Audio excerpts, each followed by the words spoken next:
And welcome live to the LV Home Experts Podcast. This is where we talk about real estate and financing. My name is Chakits Krulsawat with Simply Vegas, licensed real estate agent out here in Las Vegas, Nevada. Today, my co-host is not here. Dan French with Guarantee Rate. He is running a little bit late, but however, life goes on. So today, I have a very special guest. Greene-Lewis, you guys know him. He's very highly active in the real estate world. He's always snapping necks, cashing checks. Right. Everyone says it backwards. I don't know. It's something subconscious. I don't know what it is, man. What's going on with you? Good. I'm good, brother. I'm just glad to be here. I love being on with you. All right. I guess it's just me and you running this show today, huh? You know what? Like I told you before we went on the air. Yeah. We're still gonna break the internet when Dan gets here. We just continue. Even better. It is what it is.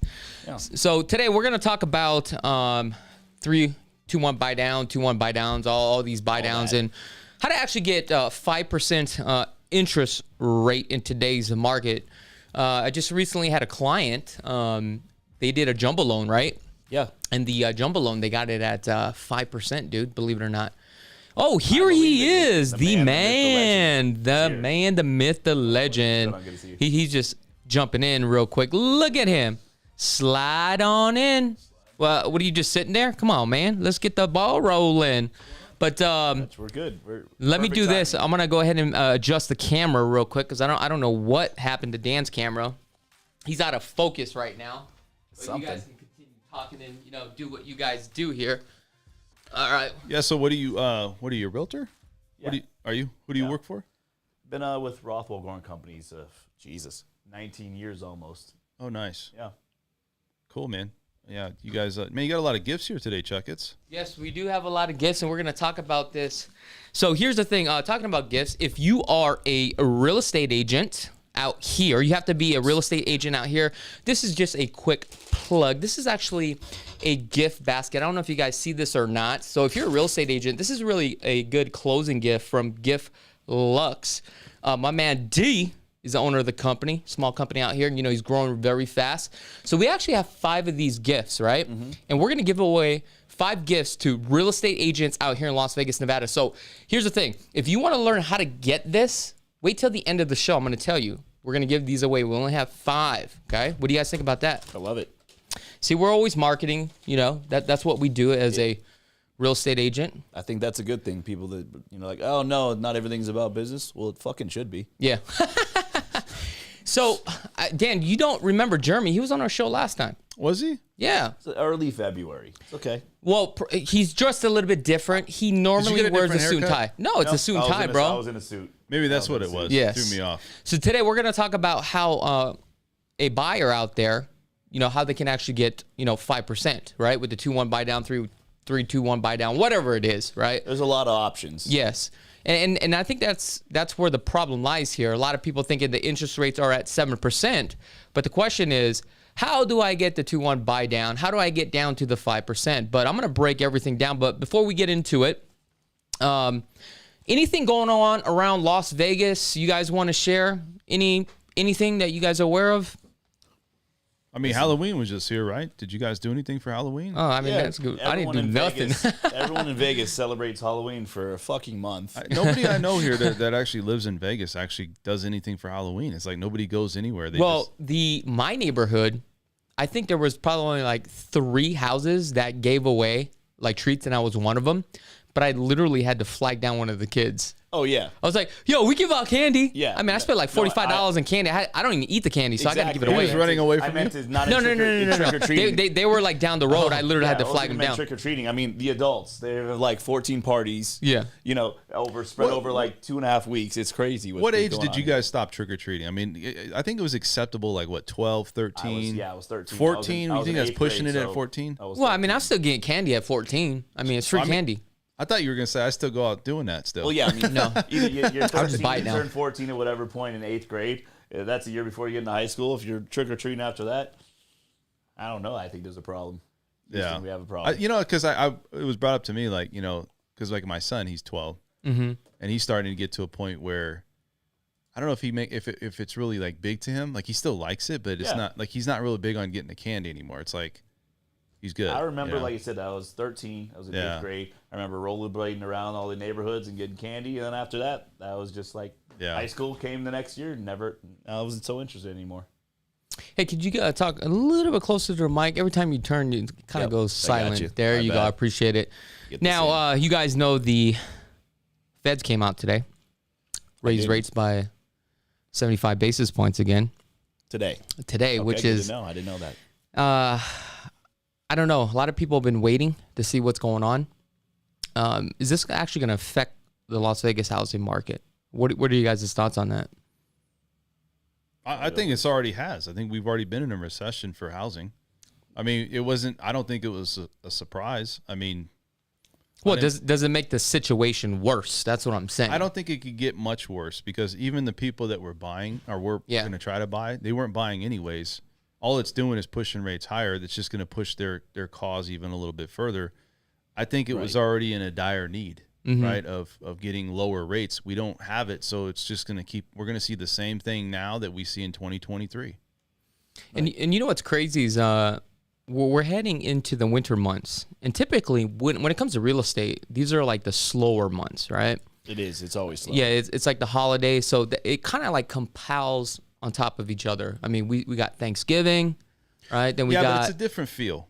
It hits different this year. It's not just slow. It's really alarmingly slow, right? Let me give some perspective. Yes, please do. Right. I started in this business in 04. Yeah. I bought my first house 05. My rate was 7.5. No one was fucking panicking. Damn, you bought it at a high price point, 2005. I did. But I'm saying, like, no one was like, oh my God, you got such a high interest rate, you're screwed. No one's like. Because it was normal back then. It is normal. These are normal over time. And so, no, the amount of business that's going to be done is not going to be affected. I agree with Dan, and it shouldn't be. People need to know where they're at. The problem, anecdotally, of course, with the market is that if you go back in July and August, rates jumped 2 points. Yeah. They're in the low fives, but they stayed there. Yeah. And I did $11 million in business in July. Yeah. Because people knew where they stood. They're like, fuck, I'm not going to get 3, but I'll take 5.25. Yeah. But because it was 5.25. Yeah, they got to adjust. It just, here's the thing, like you said, it's an adjustment so quick, so fast. So 60 days there was stability in the interest rate market, and people knew where they stood. Mm-hmm. And so when rates, I don't care where they are, to be honest with you, within reason. Yeah. Rates stay under 10%, as long as they don't keep going up and down and up and down, or up, people will be like, okay, they can bake that in. They can make an informed decision. Here's where I'm at. And you always get to refinance in the future. But if they don't know if it's going to be like, what are they going to go back down? Are they going to go back up? They feel like they're losing. But when things are even 60 to 90 days are like somewhat stable, I don't care if they're at 8.5%. Watch, the market's going to pick up. I think the most important for this show is to really educate the buyers as far as like what's going on in today's market. Yeah. By understanding what's going on, it makes you a sophisticated buyer, right? I'm not saying go out there to go buy a home, right? It just depends on the circumstances of your financial situation, your outcomes, if you're looking to buy in the next 2 to 5 years, whatever it is. But I literally broke all the numbers down. So for the second half of the show, I'm going to show you guys that you can literally buy today at 5% and still get the same monthly mortgage payment, right, when it was a year ago, believe it or not, even though the home pricing has came up. So there's a strategy behind this. It may not work for everybody, but I'm literally going to break it down. Right. So one thing I want you to understand that we're coming into the slower season. Feds just raised rates again. Mm-hmm. Okay. I know that sounds horrible, right? But there's always a bright side to a dark side. What is it? Okay. Number one is that you're going to have a less competition for buyers. So let's just say if you have to buy because you're transitioning out here and you don't really have that much money into the deal, right? Let's just say hypothetically. Number one, you're in a position where institution buyers are no longer in the marketplace. I'm not even in the marketplace, right? Just due to the fact that inflation is so high. For me, just to break even, I got to be at 8.25 for my money to work for me. So what does that tell you? All the investors are pretty much gone. So the competition between you and the investors, right? You have a high plausible chance of getting a better deal. This is how. So the other thing is that winter is here. Mm-hmm. The people that are selling their home, right? There's only 2 types of sellers, people that want to sell or motivated sellers. Right. If you're putting your property during the winter season, are you a motivated seller or are you a seller that wants just to sell or need to sell, right? Right. Or you just want to see what's going on. That tells you in today's market, the guys that are selling their home today, right now, they are motivated sellers. They're selling for a reason. 100%. So if you're a buyer in today's market, the competition is less. And if you are out in the marketplace buying today, how much of a deal could you actually get? We talked about this, $30,000, $40,000 on some of these deals. I literally got one for, I think it was like $33,000 price reduction, right? We were able to get that gap. Just in case if it slides another 5-10%, my buyer is still in the running, right? So what would you say, like on a $500,000 home in today's market, what kind of discount could you actually get? I'm getting with a motivated. I'm saying I'm getting a combination of closing costs and price reductions of $50,000. Well, that's about 10%, right? So I'm going to break all this down. So remember this conversation that we're talking about here, right? Look, the math doesn't lie. The math tells you everything. But like I said, this does not work for everybody. But I'm going to break it down in the second half. Right. And I'm going to tell you guys this. This channel was really built on honesty and telling you guys like upfront of what's going on. Like business was great for me. Business was booming. Very blessed. Went from 60 escrows. I'm probably like that down to 26 escrows. Am I getting a little bit nervous? Yes, but that's just part of real estate, right? Yeah, it's a marathon, not a sprint. Yeah, exactly. If you can base some shit off 1 or 2 years, you're going to be out of business. And now, it's not judgment. It's not personal. It's just the way it goes. Now, this is what people don't understand, okay? The median price point for today, right, is $451,000. 7 days ago when we did this show, it was $445. It's gone up $6,000. But if we take a look at trends from a year ago, year to date, right, the median price point was $385,000. But I'm going to show you guys here because the proof is in the pudding. You can't lie about this stuff, okay? So let me pull up this display chart here. So as you can see, the median price point for a home across the board is $452, according to the MLS. Now I'm going to go all the way back down to October. That's $380. So we're still high, 14.6% from a year ago. You know what? Let's go back even further. We're going to go back another 12 months. Here it is. 323,000. We're still up. Think about this. We're still up 28% from 24 months ago. Seems like everyone's done very well. That's what I'm saying. So at the end of the day, right, if you are planning on staying in a home 5 to 10 years, you should be all right. Because if you look at the Scheller Index for housing, right, housing started off at like 20,000. Now the median price across the United States, I think it's like 430, whatever it is. If you look at that chart, even though you have recessions on them, they always go up. Why do they go up? It's because of inflation. That's just the bottom line. If you look at inflation correlated with the housing pricing, right. Look, housing pricing will always go up. The only thing that sucks is that you devalue your dollar. You're losing your purchasing power. So let's just say you bought today, right? Home pricing keeps going up, but the good news is this. You're taking your money and you're having your money work for you, because now you have to take a look 3, 5, 10 years from now. Do you think you're going to get a raise? Do you think you're going to get paid more because of inflation? Right. So what that does is it allows you to pay off your home a lot faster versus the market tanks, right? You have this high inflation. At that point, it's harder to pay off your dollars. Does that make sense? Yeah. So it's just how you want to take a look at the situation. I mean, what are you seeing in today's market right now? I mean, activity is down. Okay. But that's where people, like I said, people need to adjust. They need some kind of stable, period where it's like we can adapt to anything. Yeah. I know people doing business and interest rates are at 12%. They weren't like, oh, they're doing very well. Lenders, realtors, business goes on. Yeah. It's a business cycle. So we need to, like you say, we need some stabilization. We'll have that once the midterms are done. Mm-hmm. Now we had a rate hike, and we'll see if, when December comes, if there's another one. If there's not, or, like you said, something small, it'll take, it's a market psychology. It's not really, a lot of it's not really based on actual numbers. It's feelings. You want to know what? You're actually completely right. All this is psychologic at the end of the day. Yeah. Even like what your home is worth is based upon what somebody's willing to pay. It's a blend, though. Yeah, you're saying emotions are what makes people decisions, but the data that they see and constantly see makes those emotions rise or fall, right? And I think that's the thing, is they're seeing the data, which then brings those emotions into it. Would you think? I mean, if you need a house, like a primary residence, then you're going to go buy a house, because you're not really worried about the rates as much, right? I mean, you're still going to worry about it.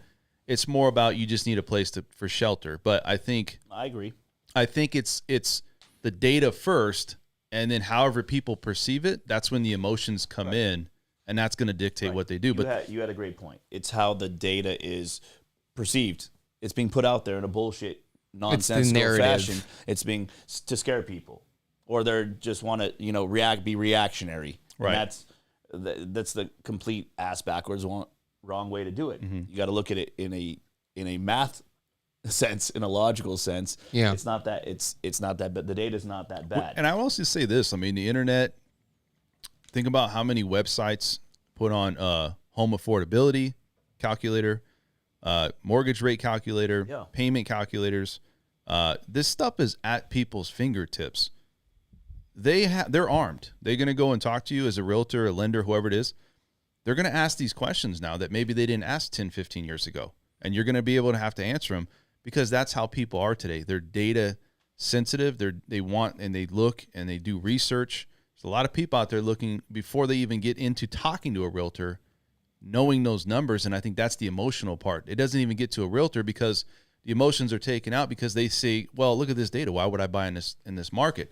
It makes sense for some people, but some people it doesn't. I agree with that completely. But at the same time, Chuck, I think it's all almost purely psychological because realtors don't know shit either. And they're reacting and they're being reactionary, and we are the leaders and lenders. If we feel like the market's going to crash or that it's impossible to get a deal done or it's too expensive, there's no solutions, and we're only seeing a negative outlook on the market. I agree. That shit. I'm going to say this though, like a lot of agents are not as educated. No, they're not, and it's permeating down, and it's freaking people out as more. I'm dealing with agents constantly, every single day, dozens and dozens. They're like, the market's done. I can't make any. If you have that mindset, a buyer, seller, agent, lender, it's fucked. I think you have to have a niche. Mm-hmm. Look, you can't go into a market and say, well, I just want to get a genre of I can help anybody. You're first-time home buyers today. There is no investors. It's first-time home buyers, or that's pretty much it. And then getting the buy-down rate is going to ultimately determine a lot of these people. But I think with realtors, like you said, they don't know the market. People also are a little bit, let's be honest, they kind of like have a standoffish approach to realtors and lenders because they know we have to still get a paycheck. And I'm not saying that it's kind of like a sales kind of thing. It is. It's more of like, they're already going in with that mentality. That's it. And I think it's that stigma. So it's overcoming the challenges of saying, look, I'll help you, but we have to help each other. I don't want to go into it thinking like, hey, man, I'm just in it for the money. We all still need to get paid. We need to pay our bills. But we have to find the right clients that are actually looking for a market like this where they don't really have or can make a judgment based on rate only. I mean, it is important. So who is the buyer? It's probably the first-time home buyer that couldn't get in, that can go FHA, right? 3.5% down. Yeah. That you can negotiate closing costs. That's probably it. Do you see what I'm saying? And think about this. If you bought a home today at $500,000, right? And you're only putting down 3.5%, I mean, how much is that? Less than $20,000. But if you can negotiate that to have the seller to absorb some of that cost, and let's just say you're into the deal for like $5,000. What do you have to lose? Well, you see what I'm saying? Again, it's a commitment. It's a marriage. Yeah. Right. So you have to say, do I want? I would do this. Renting a home is a commitment. It is, but you're banking on this. Is the average renter is 4 years typically. You're banking on that rates will come down. So even if you get the buy down, you might refinance. What if rates completely go the opposite direction in 12 months and we're back down to 4.5? Are you going to refi? Probably. Yeah. Right. So it's a weird cycle that there's this unknown, like you said. But what happens if rates go up 12% and now you're going to be happy at 7%? That's what I'm saying. Exactly. This is what I'm saying, though, is that people look at this and they're saying, yes, I'm buying down. Yes, it's a market. Only people that are going to do that, though, like I said, are first-time home buyers. And if you're looking to sell your house, right, where do you go if you have a 3% rate? Why would you leave? Like, I got a 3% rate on my house. I want to sell because I want to go somewhere else, but yet I'm going to take on a 8-9% rate. That's a hard sell. No, they shouldn't. Those people should not sell. You know what I mean? But I think that's the challenge for people today. That's why we have, I think, a lot less, not as much inventory as I think we should, because a lot of people are staying in their home because they have that low rate. I think inventories, the market decides that where the interest rates have drove inventory up. Yeah. And that's okay. No one was crying, when there was 10,000 homes on the market. Right. I don't think interest rate in today's... I wasn't freaking out. No one else was freaking out. It was just normal business. People have gotten, honestly, especially realtors. Yeah. The last 30 months, they've been spoiled. They haven't had to do shit for work because people have been desperate for housing and coming here in droves. Yeah. Now they have to work, and they're like, oh, my God, I have to work. That means I can't make any money, no free money. And so then they have this entitled attitude. I've been getting this with hundreds of realtors. Yeah. Hundreds of realtors. Yeah. It's like, I'm like, you think you don't have to jump when your client says how high? Are you out of your mind right now? Like, they're like, oh, I don't want to drive all the way to here or do this. And they're going to want to put an offer so low. I'm like, welcome to actually being a fucking realtor before COVID. Yeah. Like, I think that's a huge problem. And that, like I said, that trickle down. Mm-hmm. And you add, like I said, interest rates, and then you add, like I said, all of that together. And yeah, it's a tough market. But I'm one guy. I think it's a tough market, but it's a niche market. Like, Yeah. Again, there are still buyers out there. Let's just put that on the table here. I have 9 active pre-approved or cash buyers right now, and it's supposed to be dead. It's supposed to be November, December is dead. Traditionally, it is, even in good markets. They see opportunity. Like you brought out, you brought it up. You're going to get into more details. You don't get to renegotiate the price. Yeah, I get you. They have a house listed for $550. I get it for $468 for you. You don't get to go back and renegotiate that. You do get to renegotiate any time interest rates drop. And think about this: if you're buying a home and the comps are at $500,000, like you said, if you can buy it for $450, that's a 10% discount. It doesn't matter if the market drops 3% every single year. Hypothetically, let's just say, right, you still got 3 years. You're still ahead of the game. Right. Do you see what I'm saying? So what if this thing doesn't change though until 2024? Let's say that we don't plateau or we don't hit bottom until 2024. I'm just saying, and I'm just lagging indicators. Yeah. So would you go in and say, hey, I want to offer 50, 75 less to have that curve? So by the time, like, meaning, you could. Yeah, that is the market. Right? That's what I'm doing, and it's working. Yeah. Interest rates in the market, they have an intersection. So when the certain interest rates gets to a certain point, prices start to fall. And that's the normal market. And then when interest rates lower, then it goes back again. Absolutely. And prices start to rise as interest rates lower. And more people come into the market. I mean, people are freaking out by this. This is completely normal. They need to get a hold of themselves and plan logically. So what I look at too, and maybe you guys can, prices of homes are coming down slower at the pace that rates are going up. So even though, and this is what I'm saying is in wages too, right? So do you still feel like there's going to be a point though, you know what I'm saying? Like where I do. It's like, hey, you know what? Like we're going to have this market. I feel like we're going to have this market because if it was pacing the same, then I think you can make the argument like, you know what? Because that's coming down and maybe if rates were slower going up, but they're still going up, say at the pace of homes, then you can say, well, you know what? It's somewhat stabilized, right? It has. People can kind of get adjusted to it. I think the problem is rates are going faster here in Las Vegas, not across the country, than as far as the deceleration of prices of homes. And I think that's another challenge, right? It's because you're hedging, right? On one side, it's getting better, but on the other side, it's still the same getting worse, and it's going faster. So I think that's another challenge people are facing. It is. That's where realtors come in, to be honest with you, and only realtors, because just because a house is listed where the seller still has this early 2021 or 2022 thinking of pricing and value, bring them to reality. I'm putting in offers on what the market is now. Who cares what they listed for? And you bring them to reality, and then you have to be confident in that, and you have to just not be attached and just work. Yeah, I'm putting for some clients. I talked about this when the market was crazy hot. Now it's crazy cold for sellers, and I'm still putting in the same amount of offers when someone until someone bites for the right offer. Before it'd be for a different reason, because that one's probably not going to be available. By our offer's not going to be good enough. Now it's who is going to come to the reality. What seller is going to come to reality the quickest? Who really wants to be there and sell for what their property is worth, and not just a diluted price. So the price, right? 500, 800 million. You know, the ultra luxury. So obviously at ultra luxury, you're going to offer less. It's going to be a significant amount of money less on the deal if you're going in like that. 500. What do you think that barometer is? Because that's the average price for a home. Like we'll say a little bit less. What 445, 450.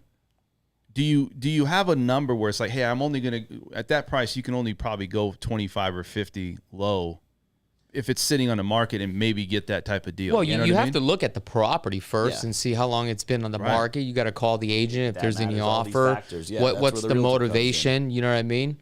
Like the guys that are selling their home because they're buying another home. Those are the ones that you probably want to go for because you know they're moving into the brand new home and they got to close. Make a move. Yeah, so those are motivated sellers, and you have to identify them. Sometimes it could be a win-win situation where you fall in love with this home and it has everything that you want, and also that seller is motivated. You got wind of it, then you could take advantage of it, right?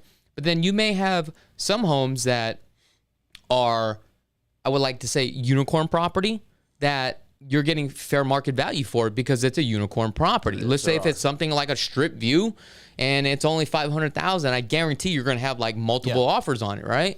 because it's all about like location, but it's psychology. Like I just sold an Inspirata property as a formal model home when they dope as pool, like insane. Mm-hmm. I listed it for $715. People were like, oh, that's insane. I would never pay such a thing. I got bullshit offers. And then I waited 17 days. Oh my God, realtors! The average days on market for something like that should be 30 to 40 before you even think of panicking. Yeah, because your client's gonna feel that. What do you see with these homes that are 100 plus days? Sorry. I sold it for $700. Found the right buyer. It was sold $700. No crazy concessions. Nothing. Done. I mean, 100 days. I mean, that's quite for some time. I mean, right now it's 28 days average across the market. You see a lot of them on there. Yeah. They don't want to drop. And it's right. I mean, you just sit there and you see that, and it's, why would somebody do that if they know it's probably not going to sell in this market? Is it just to? I have a perfect answer because it's the truth. And people have very short memories. I don't. I'm an elephant. I never forget. Those properties, there's always sellers like that. I've seen properties like that 2016, 17, 18, 19, 20. All of them have their properties in the market. They never sell because they're dumps or they're overpriced or a combination of them. They're just put it on there to see what they have some diluted value, or that maybe there's some, every sucker has, whatever the saying is, and that's it. Then those existed in every market, and they will exist in this market, in this market and future market when it more is balanced. So, all right, so we're gonna take a quick commercial break. Does your house look like and have you been considering remodeling your home for some time now? Well, if you love real estate like I do and appreciate the attention to detail in the craftsmanship required to build a remodel or a gorgeous home, then I got the perfect company for you. Guys, I highly recommend Design Zone Remodeling. They are a stellar company that will turn your outdated home into your own personal sanctuary. They specialize in bathroom remodels, kitchen remodels, and full house remodels. Design Zone Remodeling has a reputation for excellent workmanship, competitive fees, and being able to offer a wide range of services and deliver the outstanding results to their clients. I use Design Zone Remodeling on my personal properties. Give Design Zone Remodeling a call today at 725-223-0871 or visit their website at designzoneremodeling.com to request a free consultation today.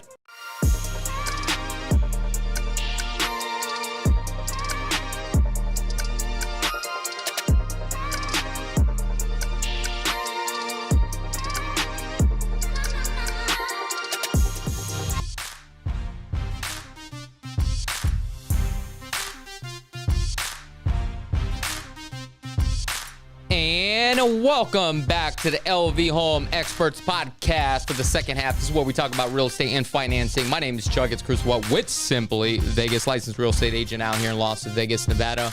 And also my co-host Dan French with Guaranteed Rate, and our special guest Jeremy Lewis, licensed real estate agent out here, specialized in luxury homes. So I want to get right back into it. There's a lot of information that we got to get to. We've been talking about the Las Vegas housing market, what's going on. We are coming into our winter season, why you should buy now and maybe why you shouldn't. It's not for everybody. However, it's a case-by-case basis. Now, I want to get into what's going on with the Las Vegas housing market as far as stats-wise. So if we take a look, the median price point for a home in today's market, guys, check this out. $451,300 at $239 a square foot, with the average days on the market is 28 days. We are down 7% from an all-time high, right? Now, this is important. I want to talk about the 2-1 buy down or the 3-2-1 buy down. Mm-hmm. Dan, because you are a lender, I want you to explain this to the audience before I get into these numbers and these statistics here, okay? Explain what that is for the audience. It's just you're buying a discounted rate to get started at a lower rate. The next year it goes slightly higher. Then you have your all-in rate for the next 28 years. Give us an example. I mean, you buy, like, for instance, you come in, your rate might be 4.375 or 4.875. Then it goes up to 5.5, and then it may jump to your final all-in rate at 6.78. 6.75. Mm-hmm. So that's kind of where people are seeing it's attractive. Now here's the question on it though. Like, if you have somebody paying for it, it makes sense, I think. When you say have somebody pay for it, you mean builder a seller or a seller or somebody. When it doesn't make sense is if you're paying for it yourself, because I'm telling you, what if rates do come down? I know a lot of people think, well, maybe they're going to stay up. Maybe they will. Yeah. Nobody has this crystal ball. Right. But then you'll be kicking yourself if you spent $10,000, $12,000 to buy the rate down. And then in a year, your rate comes down. And guess what? You never get to that maturity of the second or third year. So again, you're not married to the rate. I understand it sounds all, cute saying it this way, but there's a place for it. I think you should only have it when you're risking somebody else's money, though. So when it comes to real estate is very trendy, right? The market always fluctuates. The deals are always completely different. And what I realize in real estate is what is customary practices in today's market. 8 months ago, you're paying above, waiving the appraisal. You're paying for your own closing costs. But I'm going to say probably 9 times out of 10 in today's market, you're having the seller to pay for your closing costs. Am I right, Jeremy? I agree. I mean, it's not every time. It's a choice. Like Dan pointed out, do I want to have the? Do I want to get a product? That can lower my rate now and have the seller pay for it? I mean, I think that's a wise way to go. Mm-hmm. But there's got to be a combination, like you said, of are we getting closing costs, which would be part of the 2-1 or 3-2-1 buy down, which I'm a fan of.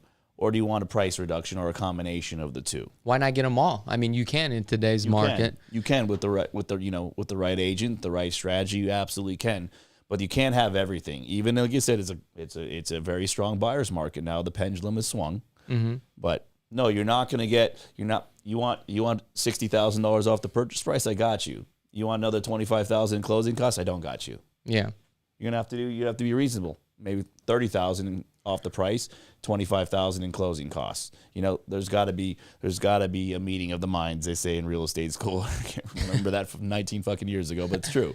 Like there's got to be some give and take, even when it's a crazy seller's market, the biggest, craziest one in history, which was 8 months ago, or we're in a strong buyer's market now. Now, so today I spent a good 30 minutes putting this together, believe it or not. I'm going to show you the breakdown of the 2-1 buy down to see if this actually makes sense for the buyers out here. So today I have taken the liberty. This is what I've done. This is based upon the year, the median price point for a home. Let's just say 20% down payment, interest rates, PMI, right? That's just principal and interest only. Okay. So if we look at this today, well, actually yesterday, the median price point for a home was $451,000. Okay. A year ago was $385,000. 2 years ago was $325,000. So if we break this down at 20%, you're putting down $90,000 on a $451,000 home. Let's just say your interest rate was at 7%. Your P&I, right, is $2,400 a month. Mm-hmm. But if you look from a year ago, that was only $1,700. 2 years ago was $300. So as you can see right here, right, that's $700 more you're paying. 2 years ago, that's almost $1,000 more. But look at this, okay? If we did the 2-1 buy down, all right? If we did the 2-1 buy down at $451,000, you put down $90,200 at a 5%. Because the 2-1 buy down is if rates today are at 7%, the first year is going to be at 5%. Look at your payment. It's $1937, right? So you're kind of in between these two right here, right? So now cash out of pocket every year, you're basically paying $23,244. Now the second year goes up to 6%. Now you're paying about $2,100, right? So now cash out of pocket again is about $26,000. Year 3, you're locked in year 3. Now you're paying $24,000. Now if rates go up, then you're still good. If rates go down, you would refinance it, right, into a lower rate, right? Now, if we total all this up, let's just say now you're into it for $78,000. This is what I want you to think about. Okay, I understand you spent all this money, right? But some of that money goes towards principal. So think about this. You have some cash in one pocket. You're taking that money out, and you're moving it into your other side of the pocket. So you still have money into the deal. It's almost like a savings, right? Not all of it is going towards principal. You also get the tax deductions too as well, right? Now, let's just say we talked about this earlier where you guys mentioned where you could get like what, 10%, right? In today's market on a price reduction. Sure. Hypothetically, let's just play around. Let's say we did the 2-1 buy down and we were able to negotiate 15% off the price. So if we take a look at $451,000, if I was able to negotiate 15% off the price and have my seller to pay the 2-1 buy down or the 3-2-1 buy down, whatever it is, right? Mm-hmm.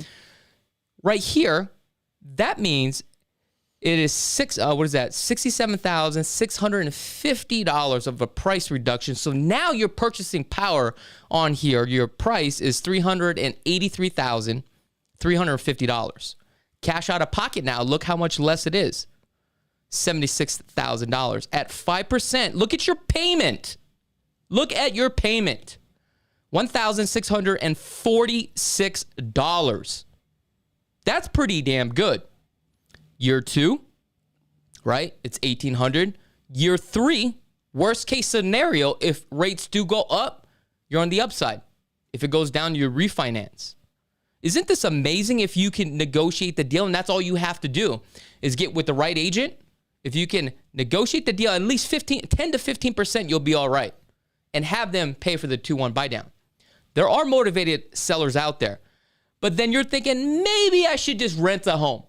Well, let's take a look at the rentals. Yeah, I want to see this. According to the rentals, for an 1,800 square feet, right? Guess how much you guys are paying right now a month for a rental property? $2,000. $2,100. So let's go back to this. If you did the 2-1 buy down, you was able to negotiate 10 to 15%. Year 1, are you ahead of the game? Yes, right? Because it's $2,100 a month. You also have to take in consideration when you are renting a property, as inflation, property taxes go up on a primary 3%, on investment properties up to 6%. Do you think your landlord's going to increase that? If everything goes up on their side, do you think your rents will go up? Did your rent go up? Yeah. Okay. It is what it is. So let's take a look at this again. It's buy a home or rent a home for $2,100, or you can buy a home for $1,600. $1,800 by year 2 or year 3. It's $2,000. Look, you're still ahead of the game if you are in the position where, hey, I actually want to buy a home because I need to buy a home. Now, this is not going to work for you if you're only going to be in the home for 2 years. It doesn't make any sense whatsoever. No, it doesn't at all. This only makes sense if you're going to be in the home for 5 to 10 years, if you can get at least a price reduction of 10%, and also negotiate the 2-1 buy down for the seller. Now, let's just pretend if you did rent, right? You're like, I'm going to rent for 10 years. Okay? All right. Look at this. Year 1 right here. Year 1, okay? You're literally at $2,100 a month. You're throwing away $25,000. That's what you're doing. You're throwing it away. Look at this. This is fascinating. Year 2, $51,000. Year 3, $77,000. Year 4, $105,000. You see how fast this thing is compounding? Yeah. Look, the math doesn't lie, right? At the end of the day, if you can get into this deal for $80,000, if you can weather out the storm versus renting, you know by year 3, and you're going to live in it for 10 years, you're actually ahead of the game. Or even 5 years. Well, does that make sense? It does, and I hope, but I just want to say this. You're saying the right things, right? Because people need to know this stuff. Yeah. They do.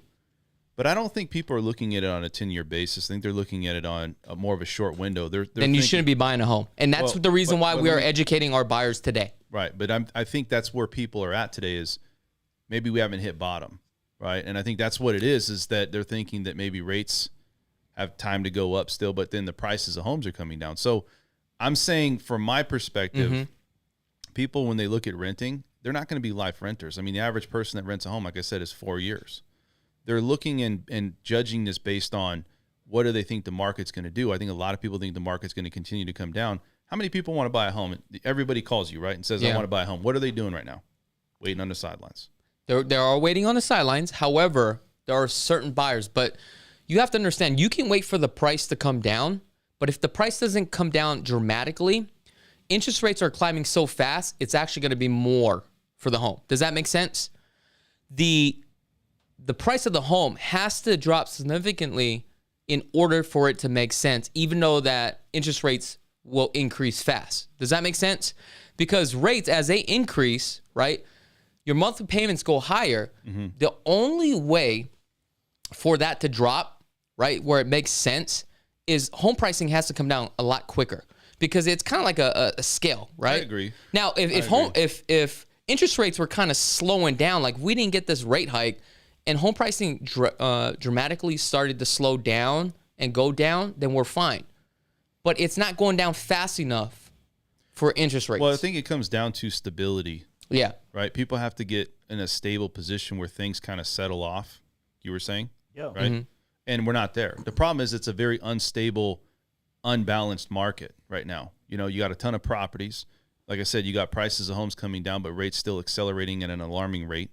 I think it's just uncertainty still. And I don't think people want to rent, but to go in for the 2-1 buy down makes sense for some people. For some people, it's like, well, I could do that, and that all makes sense. And your numbers and everything makes sense. Yeah. It's just, maybe I just want to wait, though, because it's not really, I don't feel confident enough. And you know what? And that's the right decision for you. If that's what you're telling yourself, then that's what makes sense. Right. Right? We're not here to say, hey, go ahead and go buy a home. Right. It's just look at everything. Yeah. And don't always watch the propaganda, right? Do the math, do the numbers, look at your financial situation. Right. Where do you want to go? Where do you want to be? If it makes sense, then buy. If you're like, I'm not too sure, that answers your question. Yeah. That's it. But I mean, if, like you said too, if you get a deal where it's like 100,000 off, and you know what I'm saying, like you hit a home run, maybe it pushes somebody into the market, and that's what I'm saying. Maybe every once in a while you get a first, because now it's like, well, payment was this. This is a great deal, and again, you got to go on that curve. Like a lot of people are thinking it's going to continue to drop. Where does it end up? I don't want to buy into a house that I walk in with negative equity by next year. And that's the problem. Here's an easy indicator, and you got to bake that into any of your offers, is that I remember being in my finance class, UNLV, in 2001. You know, like it still exists. It's macroeconomics. Again, I go back to it, and people have to stick to it because it's true. So prices have to come down if interest rates keep rising. Mm-hmm. So prices are going to be, if interest rates stop rising, prices stabilize. Right. It's not because I say so or I want that. It's just the way it is. Interest rates come down, prices will start to creep up again. And that's what's going to happen. Whether you think it is or I think it is or not, it doesn't matter. That's what will happen. That's called the real estate market. You did a great job on breaking that down, though. I know it was a little bit fast with that. I should have probably went a little bit more slower. It does give people a perspective. I agree with Chakits, because you can break it down. Yeah. I don't care if you get a high interest rate. It's better than throwing your fucking money away by renting, giving it to someone else. You might as well own the property and think a little bit long term, because if you go back to any inflationary period, my bachelor's is in history in this country. It lasted for, depending on the situation, our employment's good. We have a lot of good things. We got some bad things. It lasts 1 to 2 years. It's a very short period of time for inflation. So you're going to bake your whole fucking life into what's going to happen for the next 18 months. I think that's pretty Another foolish. thing that you have to think about is this. Look, no matter if you're renting or buying, you're still spending money one way or another. But it's how do you spend the money the right way, the smart way, right? Yeah. And you got to just look at both sides of the equation, right? Yeah, I think too, though, I mean, the Fed, I don't think rates, the only way I think that rates are going to start to level off but actually start to decline, they're going to have to go back into buying mortgage-backed securities. They're going to have to go back in buying bonds and artificially suppressing the market. It's too far gone, my opinion. I think it's the only way that this thing is going to turn. It's too much already. It's like, I don't think it's going to correct itself in a real short window like they think by raising the Fed's fund rate. The problem is that if you buy your own bonds, this is what happens. You're just creating more inflation. Creating more debt. But exactly. It may be good now, then you're going to see 6 years from now, it's going to be even worse. 100%. You're going to have more and more problems. But that is what the government's doing. The T-bonds at 3.9%, they are going to buy bonds. If you buy bonds, the interest rate goes down. There's less demand that goes up to make it more attractive to the yield demand. So the government's already begun doing this. The government's buying bonds.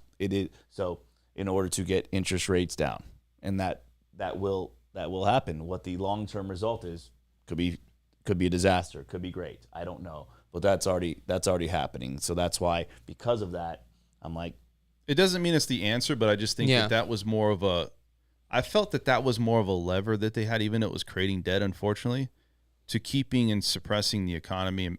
But it doesn't mean like that you got to keep doing that. You can't just do it forever.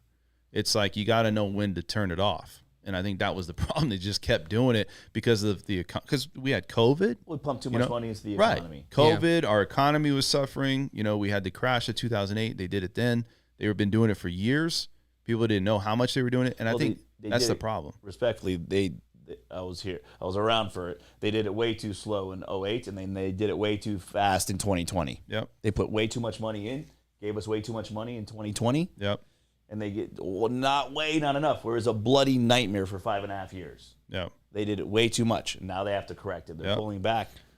I think, like I said, somebody says this, and I think you, Dan, you're probably better qualified to answer this question. This person says, and it's actually Perry, says this: 5% interest rate, 2-1 buy down. Mm-hmm.